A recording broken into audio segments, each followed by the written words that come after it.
हरि विठ्ठल श्री ज्ञानदेव तुकाराम सद्गुरु समर्थ त्र्यंबकानंद महाराज की जय। श्री गुरुदेव दत्त। द्वाविमौ पुरुषो लोके शरक्षाक्षर एव च शरः सर्वाणि भूतानि कूटस्थोक्षर उच्यते। 15व्या अध्यायातला 16वा श्लोक आहे। 15व्या अध्यायामध्ये संसार वृक्षाचं रूपक केलं। हा रूपकात्मक संसार वृक्ष म्हणजे केवळ जगतच आहे असं नाही, तर ते आपल्या ठिकाणी आहे। याचं कारण असं आहे की जे ब्रह्मांडामध्ये सांगायचं आहे ते पिंडामध्ये आहे। म्हणजे पिंडातलं आणि ब्रह्मांडातलं वेगवेगळे पण नाही। संपूर्ण ब्रह्मांड सांगितलं तसं पिंडातलंही सांगायला सुरुवात केली। आणि प्रत्येक पिंडाच्या ठिकाणी जे जे काही घडत आहे त्या घडण्यामध्ये कशी सुधारणा करावी याचा जो विचार आहे तो विचार याच ग्रंथामध्ये सांगितला। कारण हा संसार वृक्ष तसं पाहायला गेलं तर त्याला काही स्वरूप नाही। न रूपमस्य तथोपलभ्यते नांतो न चाजीर्ण न च संप्रतिष्ठा असं आहे। हे अर्ध्या श्लोकात सांगितलं। आणि दुसऱ्या अर्ध्या श्लोकात सांगितलं असंग शस्त्रेण दृढेन चित्वा। काही नाही तर म्हणायचं, पण याचा संग करू नका तर परत म्हणायचं। मग नाही नाही आणि मग कशाचा संग आहे? तर ज्याचा संग आहे ते वास्तविक नाही, पण जे आहे असं जे वाटतं ते आहे ह्याने आम्हाला गुंतून टाकले। जे आहे असं काय आहे? ज्या जगताला नाही म्हणून सांगायला सगळे असणारे काय आहेत? अत्यंत ऋषी महर्षी संत महात्मे याकडे वळाले आणि मग आहे आहे सांगायला लागलेले संत महात्मेच आहेत। याचं कारण आहे की हे सगळं जर काही असेल तर केवळ कल्पना आहे। आणि कल्पनेनं आमच्या ठिकाणी इतकं तयार झालं की ती एक कल्पनाच आम्ही आमच्या भोवती इतकी तयार करून घेतली की त्याच्या ठिकाणी आम्हाला सत्यत्व वाटू लागलं। आता त्यातून बाहेर पडणं याकरता काय करावं? म्हणून त्याचा असंग जे तुम्हाला आता काय आहे की आहे असं वाटतं त्यातून बाहेर पडा। हे बाहेर पडण्याकरता असंगत्व आहे। त्या वृक्षाची जी मांडणी झाली त्याची योजना कशी? तर तो जो आहे तो सर्व ठिकाणी आहे। त्याच्या या श्लोकाच्या अगोदर सांगितलं की सर्वस्य च अहं हृदि सन्निविष्टो मत्तस्मृतिर्ज्ञानमपोहनंच। या सर समोर दर्शन घेऊन या। सर्वांच्या ठिकाणी सगळीकडे आहे, पण तो आहे ह्याचा विसर पडलाय। तो आहे हे सांगण्याकरता सगळे वेद, वेदाची श्रुती म्हणा किंवा आणखीन जे काही बाकीचे वेद आहेत ते सुद्धा इथून या इकडे, ते सुद्धा याच्या सगळ्या गोष्टीचं वर्णन करतात। आणि त्याच्यातून बाहेर पडण्याकरता त्याचं अस्तित्वही त्या ठिकाणी जाणून दिलं। आता जर काही असेल तर हे सगळं जे काही आमच्या पुढं आलेलं आहे तो एक पिंड आहे, म्हणजे शरीर आहे। त्या शरीराच्या ठिकाणी म्हणजेच असे जे काही शरीर सगळे आहेत त्या सगळ्या शरीराला लोके म्हटलं। हा जो काही आहे संसार, या संसारामध्ये 2 प्रकारचे पुरुष सांगितलेत। तसे 3 सांगायचे पण आता 2 सांगायचे। एक क्षर पुरुष आहे, तो नाशिवंत आहे। आणि दुसरा तिकडून या अक्षर पुरुष आहे, तो अविनाशी। पण आमचं जे शरीर आहे सर्वभूतानी, हे सगळ्यांचं शरीर क्षर आहे, हे नाशिवंतच आहे। पण त्यामध्ये असलेला जो कूटस्थ म्हणजे जो जीवात्मा आहे तो खरा अविनाशीच आहे। पण त्याच्या ठिकाणी कशी झाली स्थिती त्या गोष्टी आपल्याला सांगायच्यात. हे सगळं कसं पुढं आलं तर ते असं सांगतात, मग तो म्हणेगा सव्यासाची पै ये संसार पाटणीची वस्ती सावी आटाची दुपुरुषी. संसाररूपी नगर, या संसार नगरामध्ये हे दोन पुरुष आहेत. त्या दोन पुरुषानं या संसाररूपी नगरामध्ये वास्तव्य केलेलं आहे. कोणतंही संसाररूपी नगर तर तुमचा आमचा देह हे संसाररूपी नगर आहे. आणि त्या नगरामध्ये हे दोन पुरुष आहेत. त्या दोन पुरुषाची जे काही स्थिती आहे ती आता सांगायची.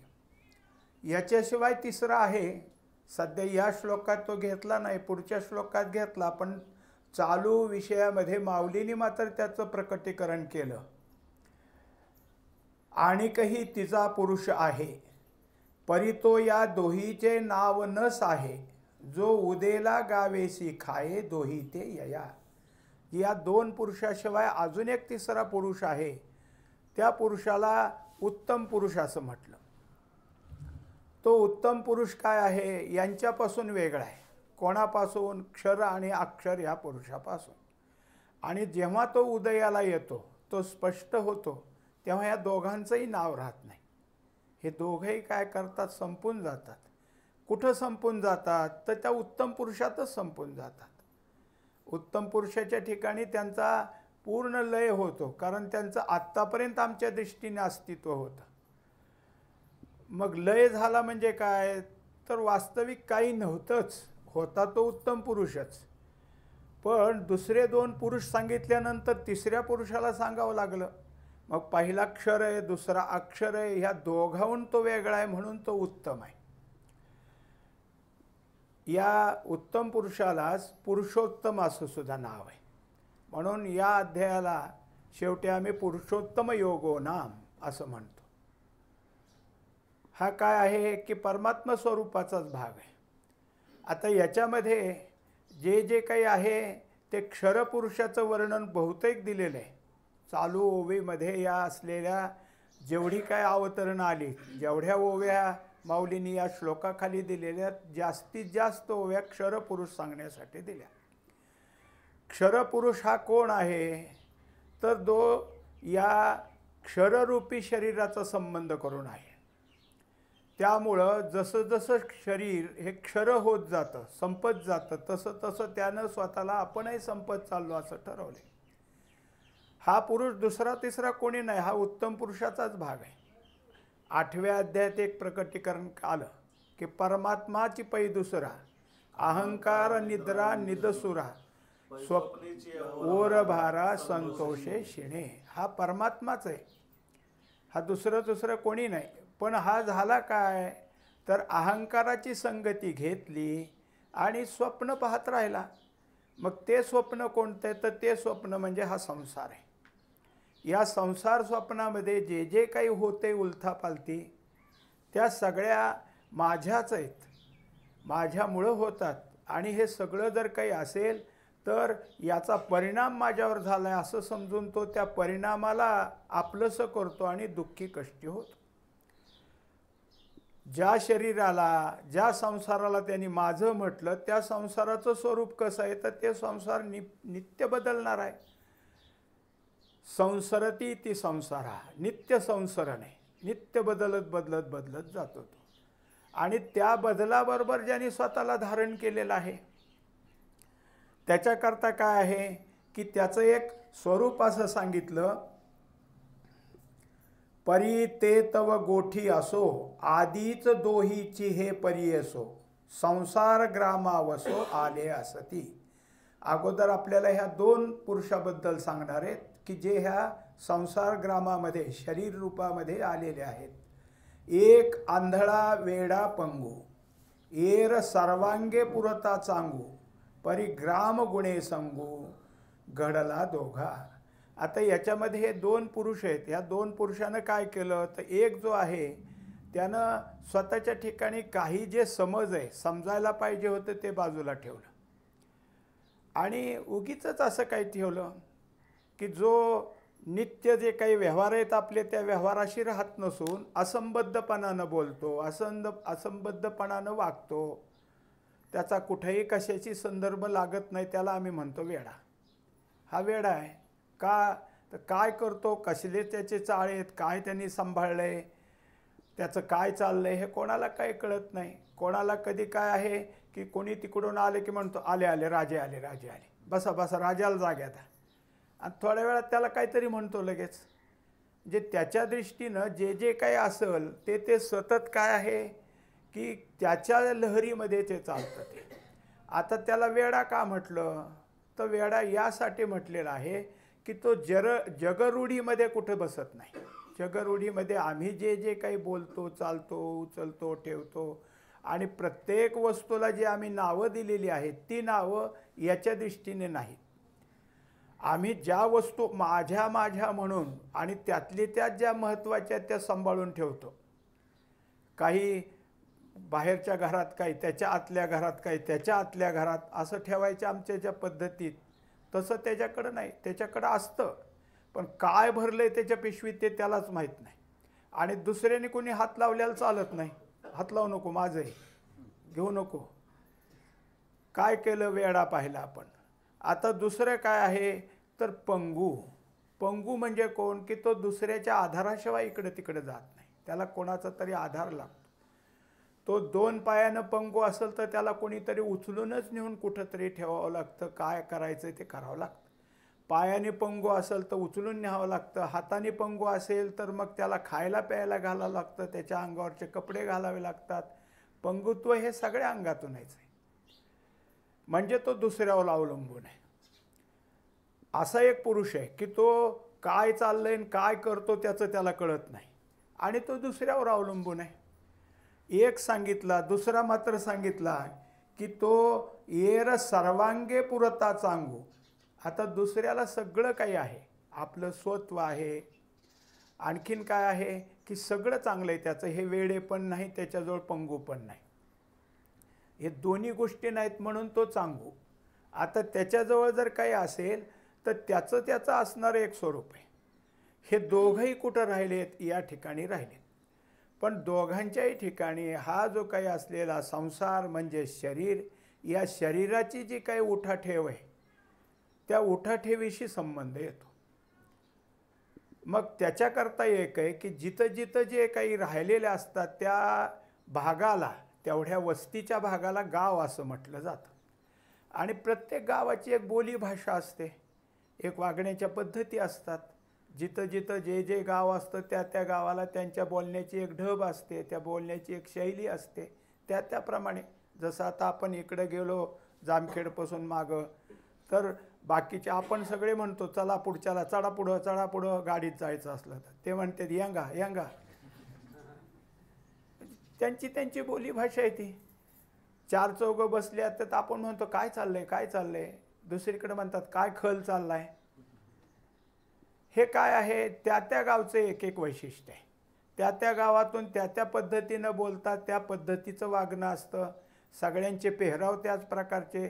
सगळे फेटे बांधायचं असतील तर फेटे बांधतील. कोणी त्याच्या पाठीमागं लांब अगदी काय मोठीची मोठी शेपटी सोडतील. कोणी बांधणार नाहीत, टोपी घालतील, घातली तर वाकडी घालतील. हे एक पद्धत आहे. हे का सांगायचं आलं तर ते त्या त्या गावचा जो काही असलेला भाव आहे, गुण आहे, तो यांना लागला. ग्रामगुणे संगू. हे ह्या ग्रामाचे, कोणत्या ग्रामाचे, ह्या शरीररूपी ग्रामाचे. हे शरीर ग्राम साधन आहे. हे सुद्धा मोठं गाव आहे. हे गाव पंचमहाभूतापासून झालं. याच्यात पंचक आहेत म्हणजे अंतःकरणात 4 आहेत आणि ह्या 4चं काम संपलं. अंतःकरण चतुष्टया व्यतिरिक्त असलेलं एक अंतःकरण आहे म्हणून हे एक 5. 5 दुनी 10, 5 ज्ञानेंद्रिय 15, 5 कर्मेंद्रिय झालं 20 झाले आणि ह्यांचे 10 विषय. हे विषय सोडून पुन्हा किती झाले तर 30 झाले. आणि मग ह्या सगळ्यांची आदिदैवत हे 10, 40 झाले. आणि 5 प्राण 45. थोडं आहे काय गाव, अजून काय विसरलं असलं तर आहे. केवढं मोठं गाव आहे. इतक्या सगळ्या गावात ह्या सगळ्यांना राहत असताना प्रत्येकाचं वेगळं वेगळं आहे. जो तो आपल्या आपल्या पद्धतीप्रमाणे वागणारा. ह्या इंद्रियाचं त्या इंद्रियाला येत नाही, त्या इंद्रियाचं त्याला येत नाही. ह्याचा धर्म वेगळा तर त्याचा धर्म वेगळा, तो आपल्या आपल्या धर्माप्रमाणे असल्यामुळं त्या इंद्रियांचे वेगवेगळे स्वभाव आणि त्या वेगळ्या स्वभावाशी ह्याचं संघर्ष नाही, वेगळ्या स्वभावात आहे. आता त्याच्यात एक आहे, हे सगळं होत असताना या सगळ्यांची वाटचाल कशी चालते, तर त्या सगळ्यासाठी यालाच धारण केलं. कुणाला? उत्तम पुरुषालाच. उत्तम पुरुषाचा श्लोक जर आपण बघितला तर त्याच्या पुढच्या तुकड्यामध्ये काय सांगितलंय की जसं उत्तम पुरुषस्त्वन्या परमात्मेत्युधारिता यो लोकत्रयमाविश्य बिभर्त्यवेश्वर, या त्रयलोकाचा हा काय करतोय? भरण पोषण करतोय. म्हणजे काही नाही, उत्तम आहे, पण ह्याला काम पडलंय ना. ह्याला काम कुठलं आहे की जसं आता 18व्या अध्यायात एक विषय येऊन गेला, ईश्वर सर्वभूतानां हृद्देशे अर्जुन तिष्ठति भ्रामयन सर्वभूतानी यंत्रारूढानी मायया, सर्वभूतांच्या अंतरी हृदय महांबरी प्रकाशोनी सहस्रकरी उदयलास येतो, अवस्थात्रय तिन्ही लोक प्रकाशोनी अशेक अन्यथा दृष्टीपांथिक चेवविले. जसं एखाद्या मुक्कामाला राहिलेला वाटसरू दुसऱ्या दिवशी उजाडलं नंतर वाट दिसायला लागली, मग आपल्याला कोणत्या वाटेने जायचं त्या वाटेला निघतो. हे ते काम करतात. ह्या सगळ्यांना काय आहे? अन्यथा दृष्टीपांथिक चेवविले. हे जे सगळे अन्यथा दृष्टिक आहेत यांना सगळ्याला कोण आहे तर हाच आहे. कारण याच्याजवळ जे भांडवल आहे त्या भांडवलावरच हे सगळे. याच्या ठिकाणी काय आहे? याच्या ठिकाणी सच्चिद आनंद. हा कसा आहे? सतपणाने आहे. हा कसा आहे? चितपणाने आहे. हा काय आहे? आनंदपणाने आहे किंवा सुखरूपत्व आहे. ते सतपण तुम्ही आम्हाला दिलं. मी नाही असं कोणाला वाटते? प्रत्येक जणाला स्वतःला मी आहे असं वाटतं. मग हा आहेपणा कोणाचा? हा आहेपणा त्याचाच. हे सतपण त्याचंच आहे. हे सगळं जे काय आहे मला समजतं असं जे समजूत आहे आमची, त्या समजुतीचा सगळा जो काही आहे ते कोणाकडे? याच्याकडेच आहे. हे चितपण त्याचंच आम्हाला आले. आणि त्यानंतर काही करत असताना जे काही सुखाचं होईल तेव्हा सुखी, जे दुःखाचं होईल तेव्हा दुःखी. आमचे चाललेले असते व्यवहार कधी सुखी कधी दुःखी. हे दोन्ही नसतं तेव्हा काय असतं? जेव्हा आम्ही सुखी नसतो आणि जेव्हा दुःखी नसतो तेव्हा काय असतं? तेव्हा जे असतं ते ह्याचं स्वरूप आहे. जेव्हा तुमच्या कोणत्याही प्रकारच्या खटाटोपी चाललेल्या नसून तुमच्या ठिकाणी जे स्वस्थपणा आहे, निवांतपणा आहे, हे याचं रूप आहे. म्हणजे तिन्ही याचं आहे. पण तीन असून सुद्धा त्यावर सगळ्याचं झाकण जर काय पडलं असेल तर नामरूपाचं आहे. मग आम्ही आकाराला आणि आमच्या नामाला जे धारण करून बसलो ते एवढं तेवढं सुद्धा काय आम्हाला खपत नाही. म्हणजे जे जे काही असेल, अहो आमच्या पश्चात आमचं कोणी तिकडं काही नाव घेतलेलं आम्हाला चालत नाही. कोणी जर आम्हाला सांगितलं तुम्हाला असं असं म्हणत होते, उठलेच लगेच चालले त्यांच्याकडं. का? म्हणजे तुम्हाला कुठं म्हणलो मी? आम्हाला कळालं. म्हणजे केवळ नाव घेतलं तरीसुद्धा त्याच्यामध्ये काहीतरी आहे. किती किती बसलं आहे आम्हाला नाम रूपाचं. झालं रूपात्मक असलं तर थोडंफार व्यंग असेल तर त्या व्यंगाला बोललं तर राग येतो. तुम्ही असे तुम्ही तसे म्हणलेलं चालत नाही. वर्णाला बोललं तर राग येतो. गोरापान असला तरी आता चांगला गोरापान आहे, सगळ्यालाच अगदी देखणा दिसतो, पण उगीच म्हणले पांढरी पाल. मला असं म्हणावं मी काय पांढरी पाल आहे का? आता गोरा असल्यावर त्यालाही वाईट वाटायला लागलं. काही कुठंतरी नाव ठेवलं की त्याच्या आकाराचा म्हणजे त्याच्या रूपाचा तरी संबंध आहे आणि नामाचा तरी संबंध आहे. हे सगळं जर काही असेल तर धारण झालं. मग कुणी धारण करायचं आहे? याला करता कोण? हे सगळं मी म्हणणारा कोण? मी करतो, मी देतो, मी घेतो म्हणणारा कोण? 18व्या अध्यायात एक आपल्याला श्लोक आहे पहा. अधिष्ठानम तथा करता करणंच पृथक्विधम विविधांश पृथक चेष्टा दैवम चैवात्र पंचमम. अधिष्ठान सांगितलं. अधिष्ठान म्हणजे शरीर. करता कोण? हा जीव. हे सगळं करायचं आहे ते कोणातर्फे? इंद्रिय. या इंद्रियांचं सगळं करून घेणारं कोण आहे? तर प्राण आहे, पृथक चेष्टा. आणि या सगळ्याला मदत करणारे कोण आहेत? तर अधिदैवत आहेत. इतकं सगळं काय आहे आमच्या कर्म करत असताना पाठीमागं लागलेलं आहे. आता याच्यातला आपण करता पाहिला तर करता जीव आहे. कारण तो काय आहे ह्या सगळ्या गोष्टीला मी म्हणायला त्याला भाग पाडलं किंवा त्याला त्याची सवय लागली. तो लागला आता स्वतःचं मीपणत्व घ्यायला. आणि त्यानं या सगळ्यामध्ये जर काही असेल तर त्या मीपासून हा सगळा व्यवहार करू लागला. आता त्याची जी काय होती ती वास्तविक पाहता ह्या क्षर शरीराशी काही संबंध नव्हता. पण क्षर शरीराशी संबंध जोडल्याबरोबर याला नाव आलं क्षरपुरुष. पुरुष का म्हणायचं तर हा दुसरा तिसरा कोणी नाही, हा तोच आहे. पण जोपर्यंत याच्या ठिकाणी क्षरत्वाचा अभिमान आहे, क्षरत्वाचा भाव यांनी धारण केला आहे, तोपर्यंत याच्या नावाला क्षर हे नाव लागू पडलं आणि तो क्षरपुरुष झाला. हां, आणि त्याच्यात काय आहे, पुरीमध्ये ज्याने शयन केलं, मग आता शरीररूपी पुरी. आता कसं संसार पाटणी म्हटलं तसं पूर म्हणजे शरीर, आणि हे शरीर जे आहे या शरीराच्या ठिकाणी हा परमात्मा स्वरूप आला. आता एक थोडासा विषय घ्यायचा आपल्याला असा की सगळं जर काही आहे परमात्म्याचंच सगळं व्यापकत्व आहे, आणि ह्या संपूर्ण व्यापकाच्या ठिकाणी हा देह निर्माण झाल्यानंतर देहाच्या ठिकाणी परमात्मा आहे, म्हणजे तो जो काही त्याचा भाग आला त्याचं नाव आत्मा. असं एक पहा की एक कुंभार आहे आणि तो काय करतोय, गाडगे बनवतोय. मग त्यांनी गाडगं बनवलं आणि गाडगं बनल्यानंतर त्यात आकाश गेलं, बरोबर आहे का हे? मग काय आहे, आकाशात गाडगं बनवलं, म्हणजे जशी जशी पोकळी बनत चालली तसं तसं त्याच्यामध्ये आकाश आलं. आमच्याही ठिकाणी तेच झालं, हा देह बनत चालला तसं तसं त्यात चैतन्य आलंच. पण का कोणास ठाऊक आमच्या ठिकाणी आणखी एक असं झालं की तो प्रवेश करतो टाळूतून, आणि मग त्याचं ते दशमद्वार आहे, आणि दशमद्वारातून आत्म्याने प्रवेश केला, असं एक आमच्या ठिकाणी आलं.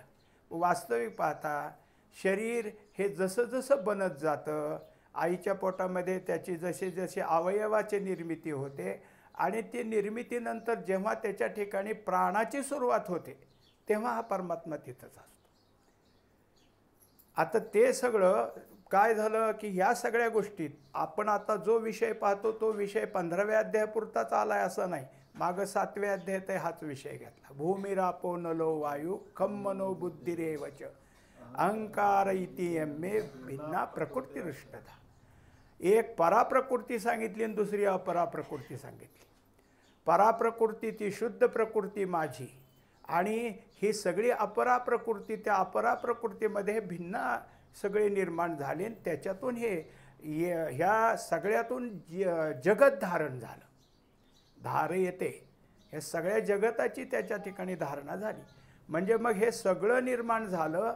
त्या निर्मितीतच परमात्मा स्वरूपाचं आत्म हे जे काही नाव ज्याला आलेलं आहे ते आमच्या ठिकाणी आलं, आणि तो जो आत्मा आहे तो आमच्या ठिकाणी असून सुद्धा त्याच्याच ज्ञानानं हे सगळं चालतं.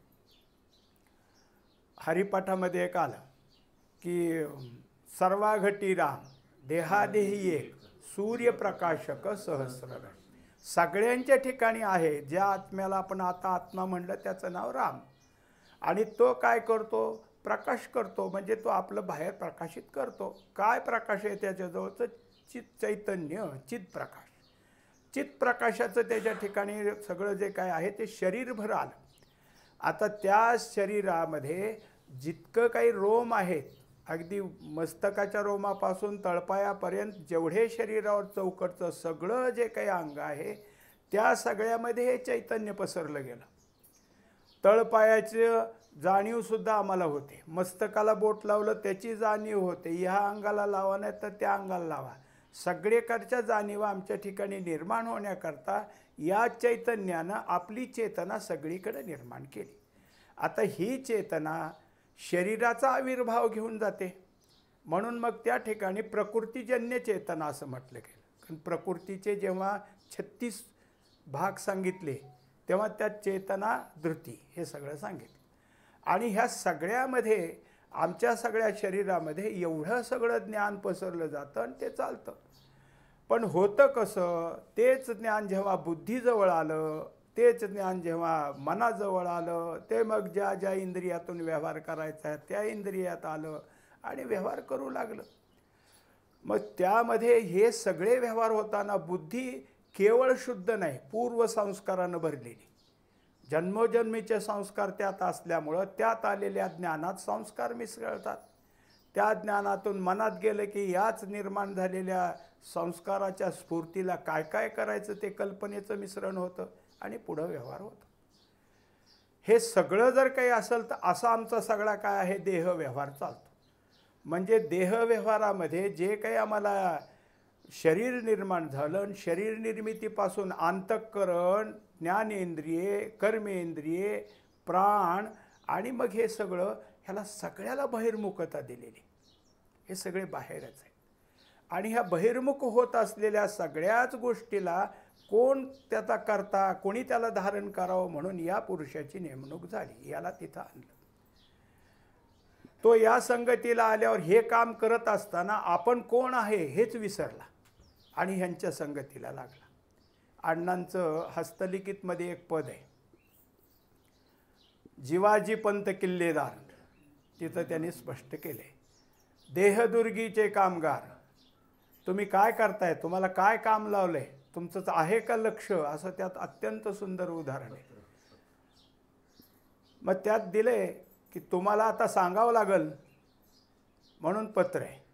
तुम्ही काय करताय, तर तुम्ही नेमलेला अहंकार काय करतो हे पाहत नाही, तो विषयाला फितूर झालाय, विषयाबाजूनी झालाय. आणि त्याच्या सानिध्यात असलेली जी बुद्धी, ती बुद्धी म्हणजे कोण आहे, कोणीतरी नर्तकी, आणि तिच्याशी तुम्ही फिदा झालाय. त्यामुळं ती जे काही विषयाची पुढं मांडणी करल त्या त्या विषयाशी तुम्ही एकरूप होता आणि तेच तेच उपभोगत बसता. त्यालाच मदत करणारं मन आहे, त्यालाच मदत करणारं चित्त आहे. आता हे सगळं तुम्ही करताय खरं, पण एक दिवशी तुमच्या दारात यम येईल, मग कळेल तुम्हाला, तो यम घेऊन जाईल. आता एवढं आहे की असं सगळं करत असताना मग मात्र तुम्हाला कोणी सोडवणार येणार नाही.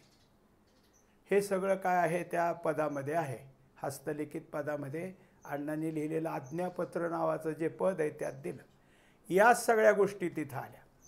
आता आपण असं पाहायचं की जे जे काही आमचं सगळं शरीराचं कार्य होतं आणि त्या कार्याकरता जेवढा काही आम्ही काय मीपणा धारण करतो, कर्तृत्व करतो, त्या सगळ्याचं नाव जर काही असेल तर क्षरपुरुष, तो मीपणा धारण करणार आहे. त्या क्षरपुरुषानं आपल्या ठिकाणी काय केलं तर हे सगळं मीच करतोय असं धारण केलं. त्याचा जो भाव आहे तो आपल्या ठिकाणी या आकाराला धारण करून सगळं माझे, बुद्धी म्हणजे माझी आणि त्या बुद्धीचं ज्ञान म्हणजे माझंच ज्ञान. एक तुम्हाला उदाहरण सांगतो. असं घर आहे आणि त्या घरामध्ये काही माणसं बसलेत. एक त्यातला होता, ते त्यानं थोडंसं काय केलं, ह्या सगळ्याला विचारायला, प्रश्न विचारायला सुरुवात केली की तो उन्हात उभा राहिला आणि एक आरसा धरला हातात आणि आरशाचा कवडासा भिंतीवर टाकला.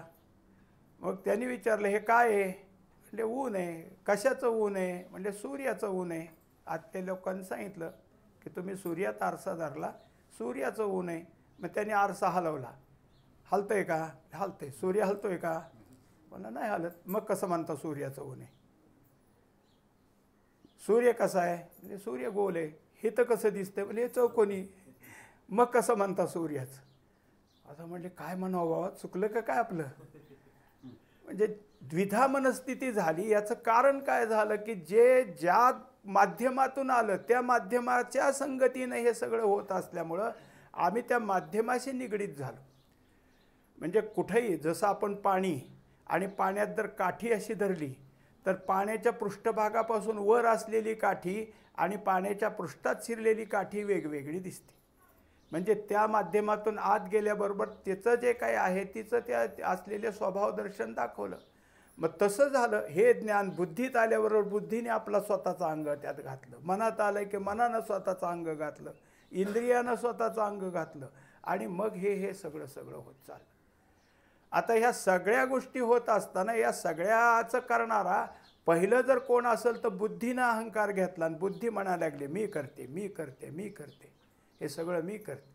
आणि मग लोकही त्याला दुजोरा देऊ लागले, फार बुद्धिमान आहेत हे बुद्धिमान आहेत म्हणून एवढं सगळं होतं आहे. आणखीन ह्याला चांगला जोर मिळाला, आपली बुद्धी. आता काय, एक घर होतं आणि त्या घरात असं कोणी कुठून आले की ती बाईसारखीच म्हणायची हे मी केलं आहे, हे घर बांधलं आहे ना हे माझ्यामुळं झालं, हे भांडी बिंडीतनं हे मी घेतली, ह्या सगळ्या उठाठेवी त्या म्हणजे काय आतलं इकडं तिकडं ठेवणं हे सगळं माझ्यामुळे आहे. अहो हे रंग मीच निवडला आहे. तर दुसरा म्हणला ही बाई असे म्हणते तुम्हाला काय वाटत नाही म्हणलं. म्हणू दे की काय बिघडतंय म्हणू दे. अहो आता असं कसं इतकं सगळं मी म्हणते आणि तुम्ही आपलं गप्पच. म्हणले असं करा तिला जाऊन विचारा तू कुणामुळं ह्या घरात आली. मी म्हणते पण तू कोणामुळं घरात आली हे विचारा तरी तिला. मग विचारलं. मग म्हणली मग ते मालक आहेत. आता नुसतं मालक आहे म्हणायला चालतं पण हक्क घ्यायला काय होतं तर हा सगळा होत असलेला व्यवहार जो काही होतो तो व्यवहार मीपणातून बाहेर पडतो. आणि त्या मीला खरं अधिष्ठान कोणाचं आहे कोणामुळं तो मी बाहेर आला हे कधीच होत नाही लक्षात. आणि ह्यामुळं हा जो क्षरपुरुष आहे ते याच्याबरोबर सतत राहू लागला. आता या क्षरपुरुषाचं वास्तविकता काय आहे तर वास्तविक तो अविनाशीच आहे. जीवन देखे मरण धरी सांडी जीर्ण धरी नवी झांडी जीर्ण. हे सगळं जर काही असेल तर नवं धारण केले की दुसरं नवं धारण केले की दुसरं. एक उदाहरण द्यायचे अण्णा नेहमी की एक आळी असते गवतावर. ती आळी दुसरी काडी सापडल्याशिवाय मागची काडी सोडत नाही. दुसऱ्या काडीला धरायचं मग मागची काडी सोडते. पुन्हा दुसरी काडी पकडते मग मागची काडी सोडते.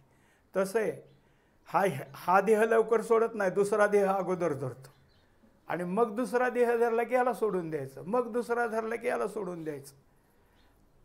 कारण का तर जे दुसरं पकडायचं आहे त्याच्या अगोदर त्याची वासना तयार करायची आणि त्याच्या वासनेनं मग काय आहे की त्या देहात जाण्याच्या सगळ्या तयाऱ्या करून ठेवायच्या. हे सतत फिरणे. आता या फिरण्याबरोबर हा सतत गुंतला गेला आहे. वास्तविक देह पडला आणि देह पडल्यानंतर काय आहे दुसरा देह धारण झाला. दुसऱ्या देहाच्या ठिकाणी जे काय असेल ते आहे. तसं पाहायला गेलं तर जीव चैतन्य या देहातच मिळाला आणि दुसरीकडे आला असं काही नाही. मग काय होतं तर जे काही इथलं असेल त्याच सगळ्या वासनारूपी गाठोडं दुसऱ्यात जातं आणि तिथं आहे. जसं एक कुठंतरी खेळ करणारे असतात खेड्यातून जातात डोंबारी वगैरे. मग त्यांनी सगळा खेळ केला त्याचे सगळं बांधलं ते ढोलकं बांधलं ते वेळू बांधले तारा बांधल्या ते सगळं मुली सगळ्या घेतल्या. ते गावकरी आले म्हणले तुम्ही तिकडं चाललाय खरं पण असं पटांगण तिकडं सापडेल का. म्हणलं ते कुठं पण असतं. त्याला काय आमचं खेळाचं साहित्य नेलं म्हणजे झालं. कुठंतरी असतं तुमचं जरा मोठं थोडं लहान. तसं याला विचारलं हे सगळं मन षष्ठा आणि इंद्रियानी प्रकृतीस्थानी कर्षती हे सगळं घेऊन चाला कुठं. म्हणजे तिथं सगळं असतं. तिथं गेले की जे असणारं परमात्मा चैतन्य त्या परमात्मा चैतन्याचंच पुन्हा जीव चैतन्यात रूपांतर होतं आणि सगळा खेळ मांडला जातो. या देहात असो किंवा त्या देहात असो सतत त्याची जी काय आहे ती फिरणंच चालू आहे. आता हा सगळा व्यवहार होत असताना त्या क्षरपुरुषाच्या ठिकाणी जितके काय आहे की शरीराचं क्षरत्व आहे म्हणजे बालपणापासून वयस्करपणापर्यंत जितकं शरीर बदलत चाललं तसं ए मुला इकडे ये म्हणलं की ओ म्हणत होता. झालं पुढं काय झालं तारुण्यात ओ म्हणत होता. आणखीन काही ना आता ओ म्हातारे बाबा म्हणलं तरी ओ म्हणायला लागला. कारण त्या शरीराला ज्या अवस्थेला आता धारण झालं आहे त्या अवस्थेचं त्याचा मीपणा धारण झाला आणि तसं त्याचं फिरणं झालं. या क्षरपुरुषाला क्षरत्व कोणामुळं आलं तर हे सगळं शरीर क्षर पावणार आहे. मग त्याच्याकरता दिलं की हे सगळी जे काय आहे क्षर सर्व आणि भूतानी हे सर्व भूतमात्रे ते सगळं क्षर पावणार आहे आणि त्या क्षर पावणाराला धारण करणारे आपण आहे. तेव्हा आता याच्यात एक लक्षात घ्यायचं की आपलं जे शरीर आहे हे आहे असं कधीच राहणार नाही. हे क्षर पावणाराच आहे. मग क्षरत्व असणाऱ्या शरीराला आपण धारण करून निघालेलो आहोत आणि त्याबरोबर या संपूर्ण शरीराचा होत असलेल्या व्यवहाराचा अभिमान आपण घेऊन बसलेलो आहोत. मग हे सगळं क्षरपुरुषाचं कार्य चालतं. ते कुठं चालतं तर जागृती आणि स्वप्नामध्ये चालतं. कारण जागृतीतले व्यवहार जागृत परिस्थितीने तो करत असतो आणि स्वप्नातले स्वप्न अवस्थेमध्ये स्वप्न व्यवहार करत असतो. त्याच्यामुळं जीवचैतन्य शरीराशी संबंध करून त्याचा जो व्यवहार आहे तो कुठं आहे एक जागृतीत आणि दुसरा स्वप्नामध्ये.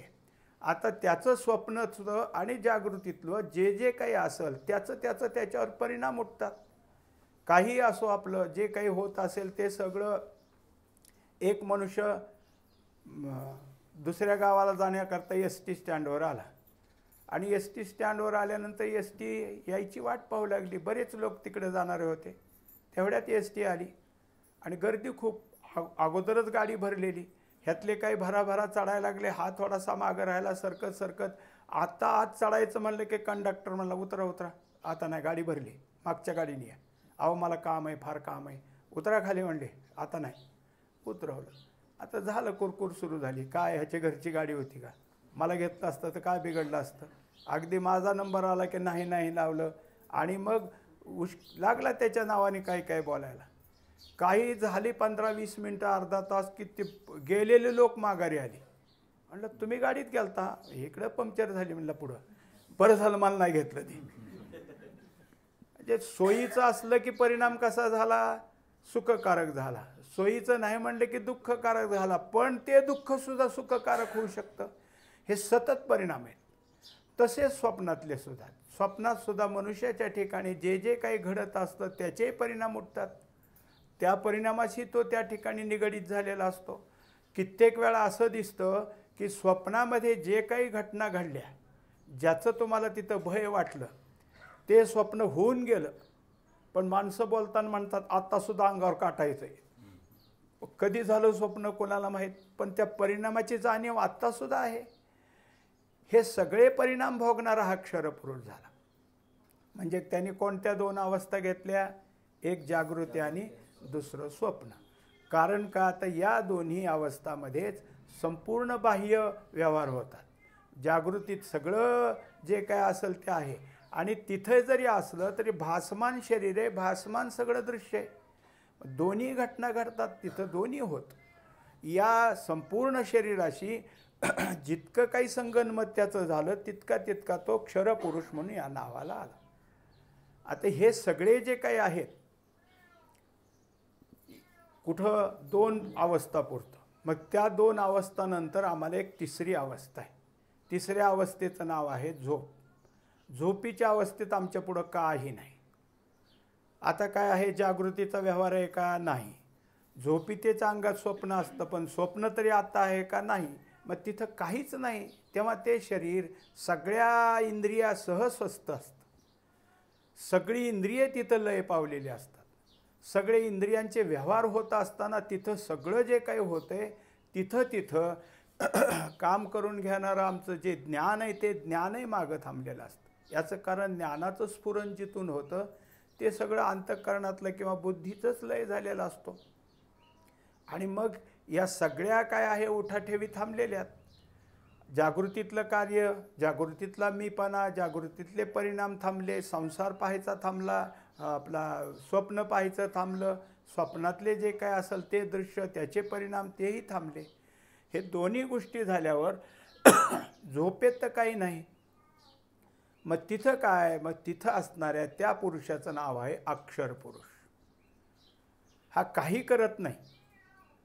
पण काही करत नसला तरी त्या झोपेमध्ये आम्ही आमच्या काय असलेल्या आत्मस्वरूपाचं, त्याच्या असलेल्या सच्चिदानंद रूपाचा अनुभव तरी घेतो का, तोही घेत नाही. झोपीत आपल्याला झोप लागली तोपर्यंत आपण अंथरूण वगैरे सगळं जिथले तिथं करतो, पांघरून घेतो, बेडवर जाऊन पडतो. पण प्रत्यक्ष झोपीत आपण झोपलो ह्याचं भान असतं का आपल्याला, काहीच नाही. कुठं झोपलो कळत नाही, ऊस कोणत्या दिशेला आहे, पाय कोणत्या दिशेला आहेत माहीत नाही, काही नाही. सगळं तिथं काय आहे, बाहेरच्या शरीराचा काही संबंध नाही. असं असताना सुद्धा आमच्या ठिकाणी जे काही असणारं स्वरूप आहे तो पुरुष आहे, त्याचं नाव अक्षर पुरुष. हा क्षर कशामुळं, याने ह्या क्षराशी संबंध जोडला आहे म्हणून. हा अक्षर कशामुळं, याचा संबंध नाही म्हणून. तरी पण ह्याचं स्वरूप असं सांगितलं की अज्ञान कोशात आहे. हा स्वतःच्या ठिकाणी जे काही अज्ञान आहे त्या अज्ञानातनं बाहेर निघालेला नाही. म्हणजेच काय होतं की आम्ही ज्या झोपीत असतो ती झोप सुखाचीच आहे, पण मी सुख भोगतो ह्याचं ज्ञान नाही. कारण का, तर तिथं आपल्या ठिकाणी काय आहे, अज्ञान आवरण आहे. अज्ञान आवरणाच्या ठिकाणी आपण काय केलेलं आहोत की तिथं स्थिर राहिलेलो आहोत. एक उदाहरण तुम्हाला लक्षात घ्यायसाठी सांगायचं आहे. काठोकाठ पाण्याने भरलेला एक तांब्या आहे. अगदी एक थेंब टाकला तरी त्यात आता मावत नाही. तो तांब्या भरलेल्या हौदामध्ये नेऊन ठेवला. पाण्याने भरलेला हौद आहे आणि हा भरलेला तांब्या त्याच्यात आत ठेवला. आता हौदातलं पाणी त्यात जाईल का? हौदातलं पाणी जाणार नाही. पण तांब्या जो बाहेरून आहे तो ओला होईल का? ओला होईल. बाहेर काढला तो ओला होईल. आत आहे ते पाणी आहे. तसं सगळं आमचं जे काय आम्ही केलंय जागृती स्वप्नात ते सगळं भरून घेतलं आणि भरलेलं भांडं त्यात नेऊन ठेवलं. आता बाहेरून ओलं झाल्यामुळे सुखाची झोप आहे कळतं, पण आत सगळं अज्ञानच भरलं ना. आत काही एवढंही शिरू दिलं नाही. बाहेर तांब्या काढला की आतलं पाणी आहे तेच आहे. मग बाहेर निघाल्याबरोबर मला अमकं काम आहे, मला तमकं काम आहे. जागा झाला की झाली सुरुवात. झालं जागा झाला तर मला रात्री हे स्वप्न पडलं होतं, लागला लगेच सांगायला, नाही तर आठवायला तरी लागला. म्हणजेच ते अज्ञान आणि अज्ञानात जाऊन आम्ही थांबलो. मग हे सांभाळलं कोणी? ते धारण करणारा कोण आहे? तो धारण करणारा त्याचं नाव आहे अक्षर पुरुष. एक व्याख्या इथं दिली, विश्व आघवे मावळे आणि आत्मबोधू तरी नुजळे, तिये अज्ञान दशे केवळे अक्षरू नाव. आता इथं काय आहे, बाहेरचं काही नाही. जागृती स्वप्नातलं स्वप्नस्थ सुद्धा विश्वच असतं. हे विश्व नाही, दोन्ही मावळ आहे. आणि मी आत्मा आहे किंवा मला आत्म्याचा बोध झाला हेही त्या ठिकाणी नाही. अशी जी अवस्था आहे तो अक्षर पुरुष आहे. त्याला दुसरं उदाहरण दिलं की एक काय आहे की काही बनवायचं आहे, चिखलापासून काही बनवायचं आहे, घोडे बनवायचे, बैल बनवायचं आहे आणि मातीचा चिखल केला. आता अजून काही त्याचं बनवायचं ते चित्र बनलेलं नाही. चिखल तर तयार झाला. चिखल म्हणजे माती का? आणि चिखल म्हणजे चित्र झालंय का? ही जी मधली अवस्था आहे ते अक्षर पुरुष. हे धड माती नाही आणि आता चित्रही तयार झाला नाही, असं जे चिखलाचा पिंड आहे ते सगळं कोण आहे? तर तो अक्षर पुरुष आहे. हा अक्षर पुरुष कशा करताय बरं? काय कारण आहे ह्याचं? तर जे अज्ञान आहे त्या अज्ञानात आम्ही ज्या काही वस्तू गोळा केल्यात, ज्याचे ज्याचे आमच्या ठिकाणी संस्कार निर्माण होऊ लागले, त्या सगळ्या संस्काराचा हा सांभाळतो. म्हणजे अक्षर पुरुषाच्या ठिकाणी तुम्ही आम्ही जे काही करत असतो ते ज्याच्यामध्ये जाऊन साचत असतं त्याचं नाव अव्यक्त. तो त्या अव्यक्ताला आपल्या ठिकाणी काय करत असतो? सांभाळून ठेवतो. जागा झालं की हे धर तुझं, कर पुढचं काम. परत काय तू आणत असतील ते सगळं माझ्याजवळ आणून ठेव. ते सगळं मी काय आहे सांभाळून ठेवतो आणि मग तुझं जे काय असेल ते आहे. अशा सगळ्या ज्या काय आमच्या घडामोडी होत असतात ते सगळ्या ज्याच्यात साठवल्या जातात त्याचं नाव अव्यक्त. मग जेवढं काही आमच्या आता हे झालं 13व्या अध्यायात आलं की महाभूतान्यहंकारो बुद्धीर अव्यक्तमेवच. ही सगळी जेवढी काही आता त्याच्यामध्ये 36 तत्व सांगितले त्यात अव्यक्त एक सांगितलं. हे अव्यक्त काय? अव्यक्त आमच्याजवळ असलेल्या ह्या सगळ्याचं सांभाळणं आहे. तसं पाहायला गेलं तर हा शब्द परमात्म्याला लागू पडतो. परमात्मा अव्यक्त आहे. अव्यक्त म्हणजे काय? तर अव्यक्त ह्या शब्दाची परिभाषाच अशी की जे व्यक्त झालं नाही ते अव्यक्त आहे. आणि हे आमच्या ज्या काही संस्कार आहेत की जे आम्हाला पुढं करायचं आहे ते अजून व्यक्त झालं नाही म्हणून ते अव्यक्त.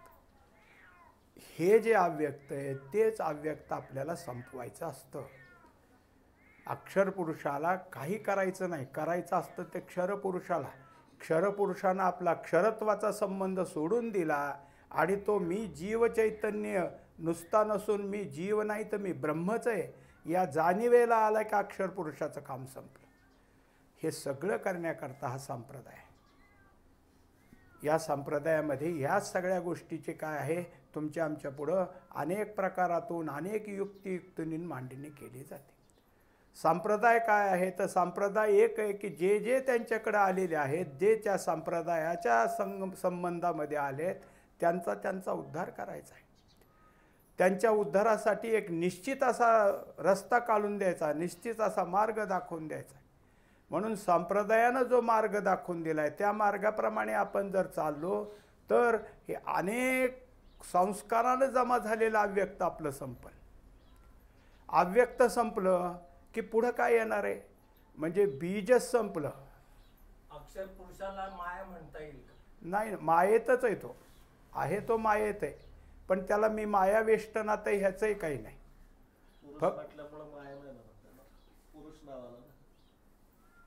नाही, अक्षर पुरुष हा आता क्षर ही माया आहे का नाही, आणि त्यात तो आलेला पुरुष आहे.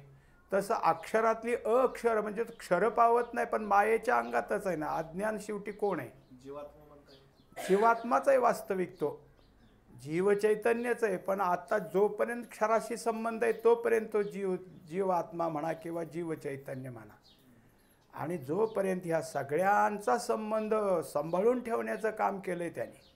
कारण जर हे आत्म्याजवळ दिलं असतं, उत्तम पुरुषाजवळ दिलं असतं, तर ज्ञान आहे ना तिथं, सगळ्या ज्ञानाचा व्यवहार होतोय. मग उत्तम पुरुषांनी म्हटलं असतं नको नको, हे ह्याचं सगळं काय वाईट असेल ते काढून टाकू द्या, संस्कार सगळे बाजूला करू द्या. मग हे सगळ्या गोष्टी ज्या आहेत त्याच्यामध्ये उत्तम पुरुष काय आहे? तो उत्तम पुरुष तुमच्या आमच्या अव्यक्ताकडं जसं असेल तसा करणार आहे. मग ईश्वर म्हणजे आपण हे 18व्या अध्यायाचा मगाचा श्लोक बघितला, त्याच्यामध्ये दुसरं काय पुढं ओवी की जया जे कर्मसूत्र मांडून ठेविले स्वतंत्र, तो तिये गती पात्र होची लागे. जे जे कर्मसूत्र आहे त्या त्या पद्धतीने. मग ही संगती कोण लावतं? कर्मसंगती कोण लावतं? ही जर आमच्या इच्छेवर असती तर काय, तर तसं नाही ना. तुमच्या कुठलं कर्म तुमच्या आता उदयाला यायला लागले ते कर्म तुम्हाला भोगायला द्यायचं ईश्वराचं काम आहे. तो त्या ठिकाणी काय आहे की त्याच्या ठिकाणी द्वैत नाही. तो काय म्हणायचं त्याला, कृतप्रणाश आणि अकृताभ्यागम ह्या दोन्ही गोष्टीपासून तो दूर आहे. त्याच्याजवळ त्याचं काही नाही. त्याला तुम्ही काही केलं नाही तर तुम्हाला भोगायला देणार नाही, तुम्ही केलं असलं तर तुम्हाला ते फेडावंच लागेल. हे दोन्ही गोष्टी ईश्वराने पाहिल्या. आता हे अव्यक्तात आहे तोपर्यंत स्फुरण देणारा उत्तम पुरुष आहेच आहे. त्या सगळ्या गोष्टी पुन्हा सांभाळून ठेवण्याचं काम अक्षर पुरुष करतोच आहे.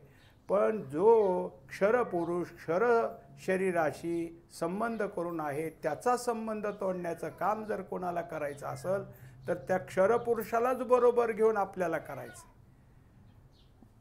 मग क्षरपुरुषाच्या संगतीनं हेच शरीर परमार्थाला उपयोगी आणायचं. येण्याची शरीरे शरीरा येणे सरे किंबहुना येर झारे चिरापरे. हे शरीर तुम्हाला पुन्हा शरीर मार्गाला येऊ द्यायचं नाही असेल तर हे शरीर तुम्हाला मदत करेल. मग हे मदत करण्याकरता त्या शरीराच्या ठिकाणी कोणत्या कोणत्या कर्म उपभोगाकरता बाहेर येतात आणि त्यातली कोणती कर्म चांगली आणि कोणती वाईट ही ठरवावी लागते. विचार आणावा लागेल, त्याच्याकरता संयम घ्यावा लागेल. उदाहरण एक सांगतो तुम्हाला की जसं आता हे शाळेतले शिक्षक असतात. मग शिक्षकाचं काय आहे की वर्गात लक्ष असतं, पण असं एक त्यांना दिसून येते की एक विद्यार्थी का नाही काही केले ऐकत नाही ते नाही, अजून स्वतः खोड्या करतो, आणखीन जास्त काही मुलांना सगळ्याला काम ह्याच्यापासून अभ्यासापासून दूर करतो. राग आला शिक्षकाला, म्हणजे ह्याला आता काय आहे चांगलं फोडून काढायचं. हे स्वतःही करत नाही, दुसऱ्या विद्यार्थ्याला सगळं बिघडवतोय. मग तिथून उठले छडी घेऊन आणि त्याला आता मारायचं पण निघाल्यावर मनात आलं करायचं आहे काय, एखादा फटका बसला त्याला काही झालं म्हणजे काय करायचं, नको नाही आता तुला मारला असतं रे पण जाऊ दे. म्हणजे काय झालं, राग उत्पन्न झाला, क्रोधाची जागा आलती. क्रोध म्हणजे तमगुणाने धारण केलं पण सत्वगुणानं धारणा केली. सत्वगुणानं सांगितलं नको नको नको नको मारायला. हे जेव्हा होईल आमच्याकडं की कर्म उत्पत्ती होईल, कर्माचे भाव जागे होतील, पण नको नको हे नाही आपल्याला करायचं आता, असं जेव्हा तुमच्या ठिकाणी विवेक जागा होऊ लागेल तेव्हा तुमच्या हातून होत असलेल्या कर्मामध्ये तुम्ही बदल करायला लागाल. मग कोणत्या गोष्टी करायच्या आहेत कोणत्या गोष्टी करायच्या नाहीत याचा विवेक आमच्याजवळ जेव्हा साचायला लागतो तेव्हा तेव्हा या क्षरपुरुषाकडून होत असलेली क्षरत्वाची म्हणजेच बंधनात पाडण्याची जी कर्म आहेत ती कर्म आम्ही दूर करू लागतो. हे सगळं करण्याचं काम संप्रदाय करतो. हे सगळं करून घेण्याचं काम श्रीगुरू करत असतात. त्याच्यामुळं श्रीगुरू सान्निध्य फार महत्त्वाचं असतं. एरवी श्रीगुरु प्राप्त होणं ते दुरापास्तच आहे, पण मिळतील सुद्धा. श्रीगुरु मिळाले सुद्धा. हे असल पूर्वपुण्य आहे म्हणून तुमची आणि श्रीगुरूची भेट झाली. पण ती पुण्याई वाढवायची कोणी? पूर्वपुण्याईने मिळालं, पण आता मिळालेली पुण्याई काय तेवढ्या पुण्यावर राहायचं का? आम्हाला नको काय वाढवायला?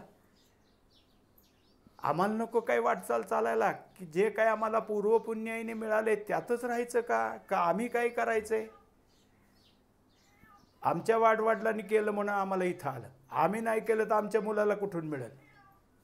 आम्ही केलं तर मग पुढच्या पिढीला मिळेल ना. म्हणजे हे सगळं करायला मिळतं आणि करण्याकरता कसं मागून आलो ह्याची संगती आम्ही लावली.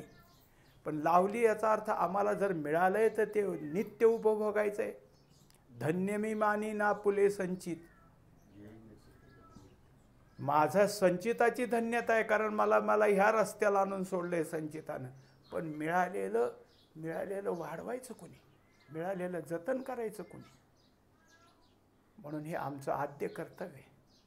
आम्ही त्या कर्तव्याला सतत वाहून घेण्याकरता आम्हाला जर प्रेरक कोण असतं, कोण प्रेरणा देत असेल तर आमचे श्रीगुरू आहे. श्रीगुरूजवळ खूप आहे. तुम्ही त्यांच्या दर्शनानं सुद्धा समाधानी व्हाल, पण त्यांच्या विचारानं त्याच्यापेक्षा समाधानी व्हाल.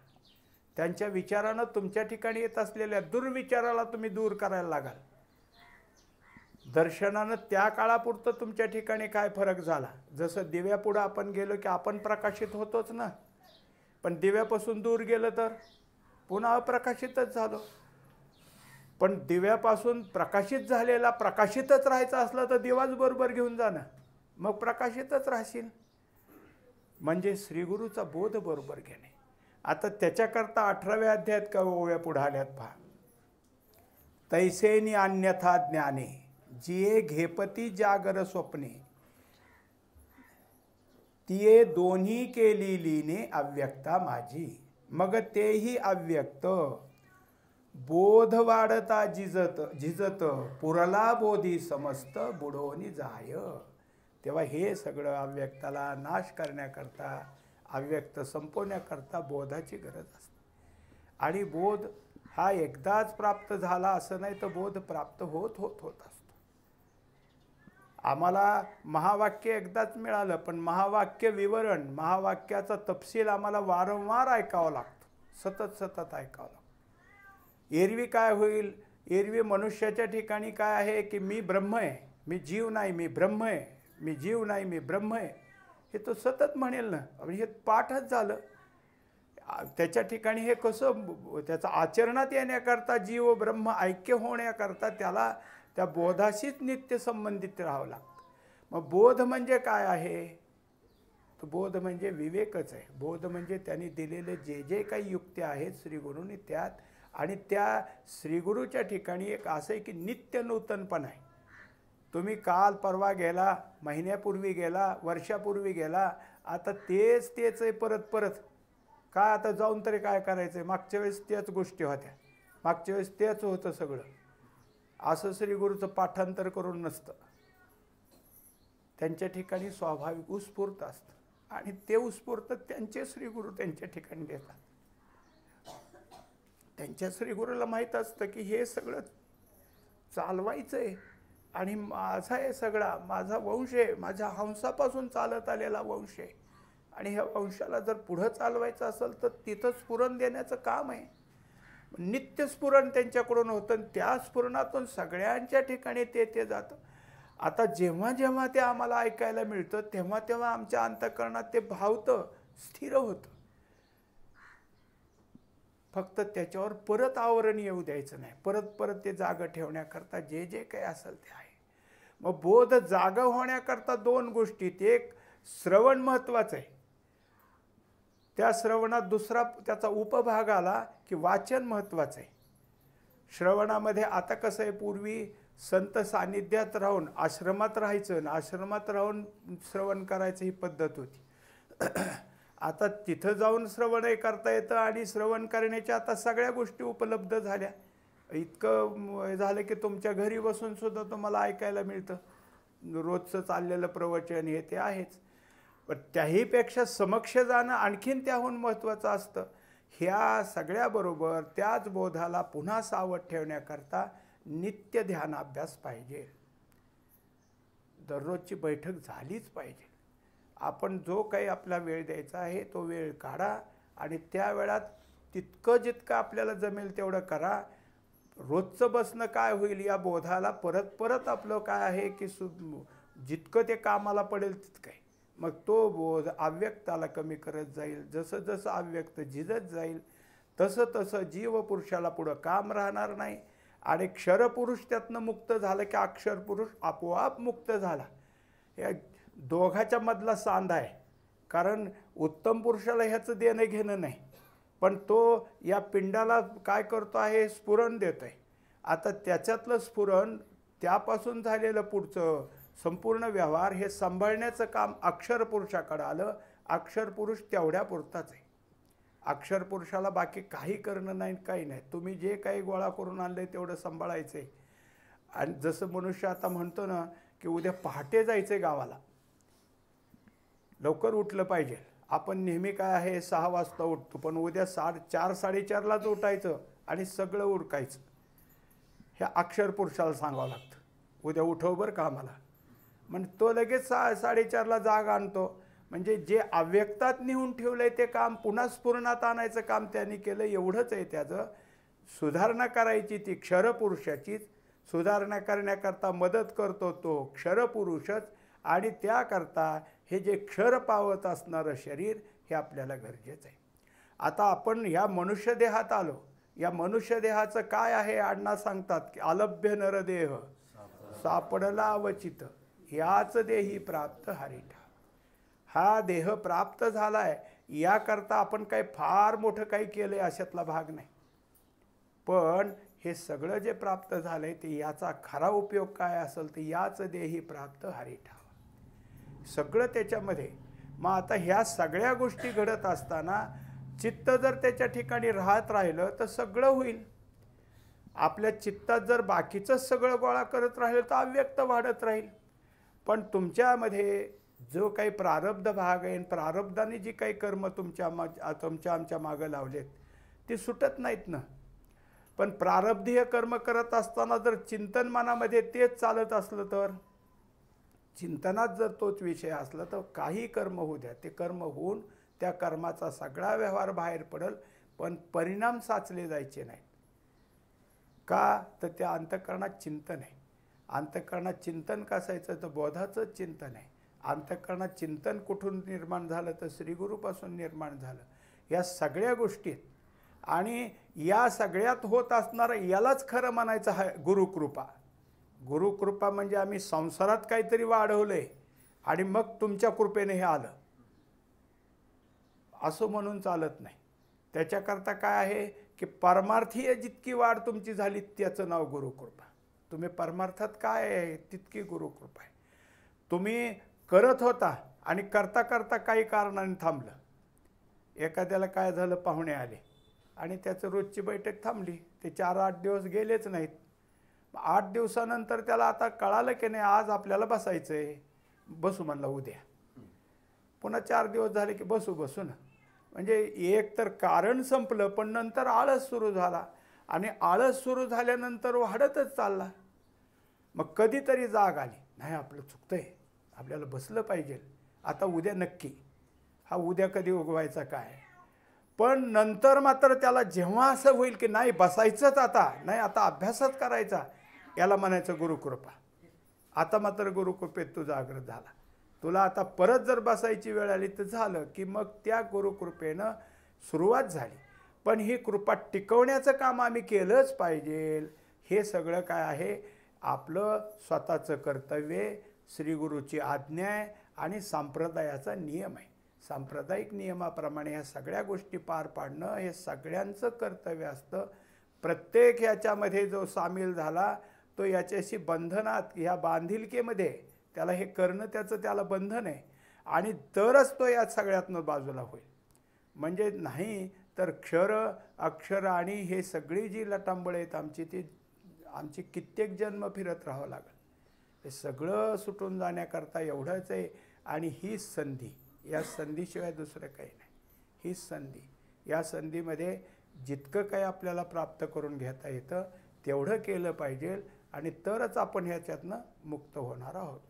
पुंडलिक वरदा हरी विठ्ठल श्री ज्ञानदेव तुकाराम सद्गुरु समर्थ त्र्यंबकानंद महाराज की जय. सद्गुरु समर्थ नंदानंद महाराज की जय. अवधूत चिंतन श्री गुरुदेव दत्त. विठ्ठल विठ्ठल विठ्ठल. पुंडलिक वरदा हरी विठ्ठल श्री ज्ञानदेव तुकाराम सद्गुरु समर्थ त्र्यंबकानंद